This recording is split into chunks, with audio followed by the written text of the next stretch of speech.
어디서 왔냐? 그래서 그 한국 사람이다 그랬더니 진짜 한국에서 왔다는 그 한마디 때문에 맞아요 많이. 맞아요 좀 살맛이 났지. 내가 북한에서 왔다는 거는 절대 얘기를 하지 말자, 이건 내가 죽을 때까지 가져가는 비밀이다 라고 이제 혼자 스스로 약속을 하고 살았고, 두 번째 탈북을 그래도 성공을 한 거네요, 그때. 성공해서 중국에 가니까 다 잘 살 줄 알고 진짜 뭔가 인생이 필 줄 알았죠. 근데 이제 그렇진 않았어요. 그때는 뭐 핸드폰도 없고 아무것도 없고 그런 상황 속에서 이제 그 길거리, 이제 시내 길거리를 이렇게 계속 몇 바퀴 돌다가 갑자기 저기 멀리서 반짝반짝한 게 돌아가고 있는 거예요.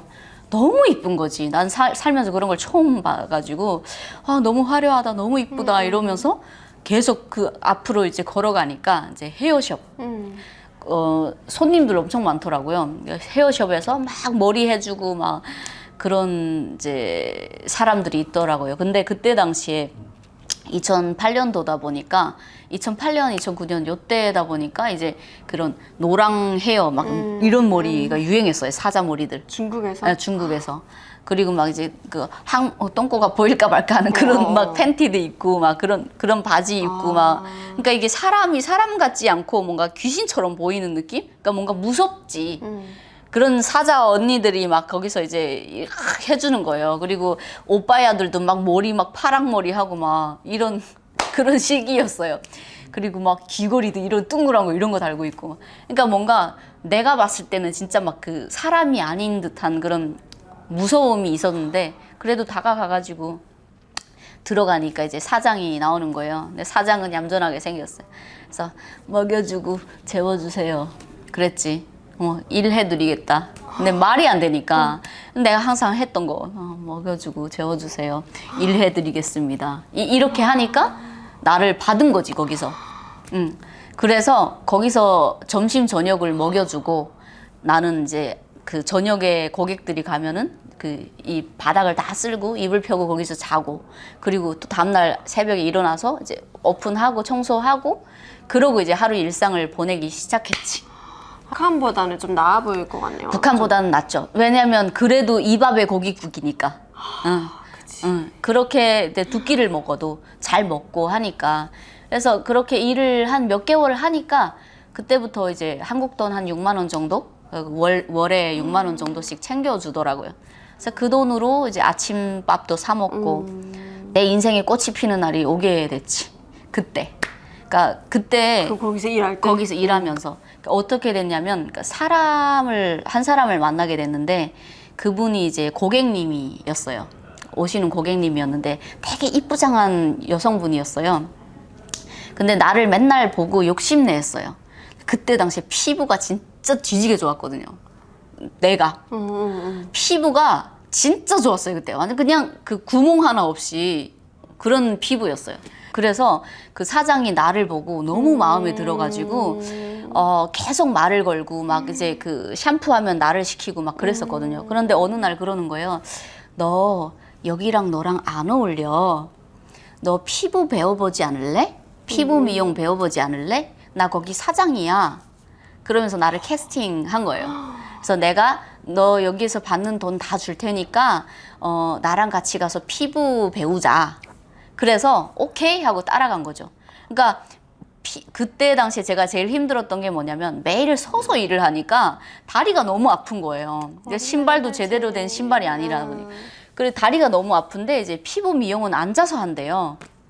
그래서 알았다고 하고 그 아줌마 따라갔지. 그래서 그 아줌마랑 같이 이제 집에서 살면서, 그러면서 이제는 헤어숍에서 바닥에서 자던 애가 그래도 그 집에서 같이 이제 방도 주고 해가지고 같이 살면서 그때부터 피부 미용을 배우기 시작했어요.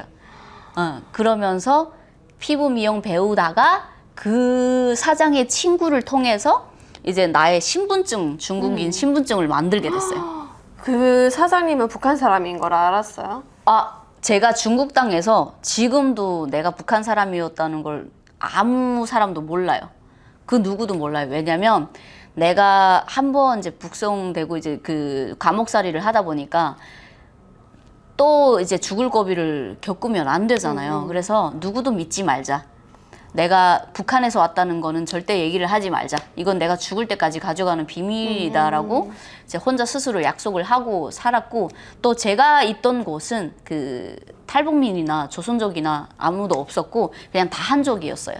그러다 보니까 북한에서 왔다고 의심을 안 하고 어디서 왔냐 하면 한국 사람이에요 라고 얘기를 했었어요. 그래서 오히려 한국 사람이라고 하니까 더 잘 챙겨주고 더 이제 인싸가 되고 그런 부분들이 있었죠. 지금도 제 어떻게 신분증을 만들어줘요? 어떻게?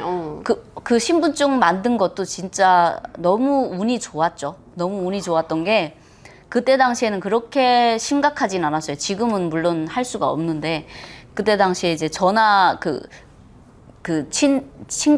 친구분이 저한테 물어보는 거예요. 어디서 왔냐? 그래서 그 한국 사람이다. 그랬더니 그러면 왜 한국에 가지 않고 여기서 일을 하고 있냐? 그래서 비자가 만기가 돼가지고 못 간다. 그랬더니 그러면 한국 가고 싶냐? 그래서 가고 싶다. 그래가지고 그러면 내가 중국인 신분증 만들어 줄까? 이렇게 하는 거예요. 그래서 어떻게 해요? 그랬더니 가만히 있어 보라고 해서 전화 한 통 걸었는데 그 한 통으로 다 끝난 거예요. 그러니까 이게 어떻게 끝났냐면 많은 탈북민들이 보면 이제 누구의 신분증을 사요. 사거나 남의 뭐 돌아가신 분의 신분을 사거나 이렇게 하는데 제 거는 아예 다 만들었어요. 김소연이라는 애가 태어난 날, 태어난 시간, 누가 나를 받아서 태어났고 어느 초등학교 나왔고 어느 중학교 나왔고 이거를 다 증명을 다 떼서 준 거예요. 그래서 세상에. 나의 신분을 갖게 됐어요. 그래서 그렇게 신분증을 딱 갖게 되면서 그 전화 한 통으로 몇 개월 기다리고 나서 이제 신분증이 나왔지. 그 다음부터 이제 꽃이 폈죠, 내 인생에. 그러니까 자유롭게 됐잖아요. 어디도 갈 수 있게 됐고. 그런 상황 속에서 살다가 이제 그 사장님한테 얘기를 했죠. 그러니까 나는 이게 여드름 치료라는 걸 배우고 싶은데 이제 아는 지인 언니가 같이 시내로 더 나가자고 한다. 그동안 너무 감사했다니까 오케이 하고 그래 이렇게 하면서 이제 그 밥도 싸주고 이렇게 해가지고 저를 보냈어요. 그만큼 이제 많이 부려 먹었지 나를. 6만 원을 한 달에 주면서 다른 애들은 많은 돈을 줘야 되는데 그렇게 하면서 많이 부려 먹었죠. 그러면 됐지. 그러니까 그렇게 하고 나서 또 홍보도 많이 됐고 한국에서 왔다라니까 이제 그런 부분에서 홍보가 많이 돼서 이제 고객도 많이 늘고 그래서 그 사람도 이득을 보고 진짜 한국에서 왔다는 그 한마디 때문에 맞아요. 이제 여드름 치료 이제 배우러 갔지. 그때부터 이제 여드름 치료 피부에 대해서 또 이제 깊숙하게 배우고 그러면서 이게 좀 살맛이 났지. 매달 뭐 돈도 잘 벌고 그러면서 이제 그래서 또 엄마랑 연락을 하지 않은 상태 혼자 뛰쳐나와서 지금 혼자 계속 생활을 한 거예요. 그렇죠. 그러니까 혼자 저는 한국에 올 때까지도 계속 혼자 살았어요. 예, 그 13살부터 혼자 독립을 해서 어떻게 보면 아기 때부터 계속 혼자 떠돌이를 했던 거지. 그치, 예, 그렇게 맞아요. 살다가 중국에서 이제 그때부터는 조금 내가 옛날에 겪었던 걸 좀 잊어버렸을 시기가 있었어요. 그러니까 나는 북한에서 왔다는 걸 누구도 모르고 이제 한국에서 왔다고 하니까 이제 친구들도 많아지고 그러면서 이제 월급도 남들보다 많이 받고 그러면서 이제 돈도 잘 벌고 그러면서 맨날 이제 놀러 다니고 막 그렇게 이제 살았어요. 그래도 중국에서 또 한국 사람이라고 했다는 그것 때문에 혜택을 받고 맞아요.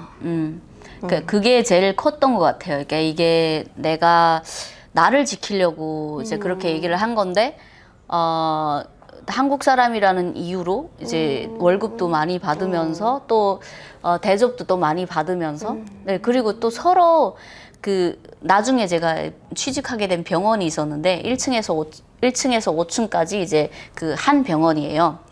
메일라이 정신위원이라는 곳 있는데 거기서 이제 취직을 하게 되면서 그 병원에서도 이제 그 이득을 많이 봤어요. 그러니까 내가 한국 사람이라는 이유로 그 사람들도 이제 고객들한테 얘기를 할 때 우리는 한국 사람을 채용하는 병원이다라는 그런 이미지를 가지고 있었거든요. 그래서 이제 고객이 오면은 이제 저를 손잡고 데려가서 이제 상품 팔고 뭐하는 거기도 피부 쪽에 관련한 병원인가요? 거기는 성형외과예요. 아, 성형외과. 네, 수술도 하고 이제 그 피부 관리도 하고 그리고 한의원 3층 한의원 그다음에 5층에 치과 이렇게 같이 있거든요. 수술실까지. 한국의 뷰티가 진짜 발전하긴 했나 봐요. 중국에서 그냥 한국이라 하면은 그게 용업으로 상품을 팔고. 맞아요. 그리고 그때 당시에 중국이 이제 성령의 열풍이 불기 시작했던 딱 그 시기였어요. 그래서 많은 중국 사람들이 한국에 와서 성령을 해가지고 강남에 거의 막 그 중국인들이 성령하고 막 그런 사람들이 엄청 많았거든요. 그런 시기였어서 일단 뭐 상품 팔면은 또 저한테 그 뭐 만약에 뭐 한 2천만 원 벌었다. 그러면 나한테 한 뭐 100만 원 정도 주고 이런 식으로 이제 주니까 저는 또 그 월급대로 받고 또 이득은 이득대로 챙기고 이러면서 살다가 어느 날 이제 어머니가 이제 전화 와가지고 연락은 그래도 그렇게 닿을 수가 있어요? 엄마?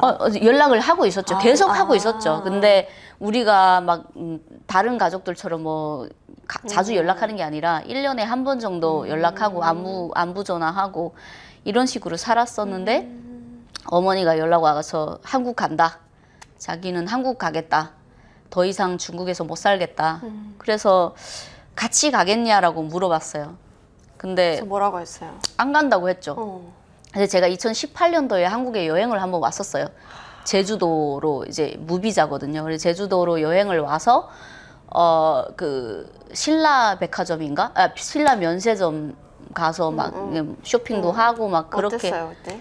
그때는 그냥 그랬어요. 그러니까 솔직히 한국에 대한 진심으로 환상이 없으니까. 한국에 대한 환상이 있었죠. 있었어요? 드라마가 또 한국 드라마가 열풍을 불다 보니까 중국에 있을 때도 한국에 대한 이미지가 굉장히 좋았어요. 그럼 첫 드라마는 중국에서 봤어요? 한국 드라마는? 그렇죠. 한국 드라마를 보면서 진짜 한국이 멋있다. 특히 한국 사람들이 멋있다라는 걸 많이 느끼게 됐는데 제주도로 오면서도 솔직히 말해서 막 이렇게 와 이거 대박이다 뭐 이런 게 없었어요.